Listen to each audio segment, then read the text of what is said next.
السلام علیکم۔ آئیے سورۃ البقرہ آیت نمبر 135 کا لفظی ترجمہ سیکھتے ہیں۔ بسم اللہ الرحمن الرحیم۔ اور قولو انہوں نے کہا، کونو تم ہو جاؤ، ہودن یہودی، او یا نصارا نصرانی، تہتدو تم ہدایت پا جاؤ گے۔ قل کہہ دو، بلکہ ملت ابراہیمہ طریقہ ابراہیم علیہ السلام، حنیفاً یکسو باطل سے ہٹ کر، اور ما نہیں کانا تھا من المشرکین مشرکوں میں سے۔ مکمل ترجمہ۔ اور وہ کہتے ہیں کہ یہودی یا نصرانی بن جاؤ تو ہدایت پا جاؤ گے۔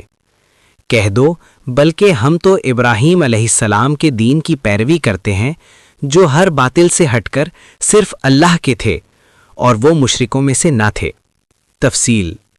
اس آیت میں اللہ تعالیٰ نے یہود و نصارہ کے اس دعوے کی تردید فرمائی ہے کہ ہدایت صرف ان کے مذہب میں ہے۔ اللہ نے نبی صلی اللہ علیہ وسلم کو حکم دیا کہ صاف اعلان کریں، اصل ہدایت حضرت ابراہیم علیہ السلام کے دین میں ہے۔ حضرت ابراہیم علیہ السلام نہ یہودی تھے نہ نصرانی، وہ حنیف تھے، یعنی ہر قسم کے شرک سے پاک، صرف ایک اللہ کی عبادت کرنے والے۔ اسلام دراصل اسی ملت ابراہیمی کا تسلسل ہے۔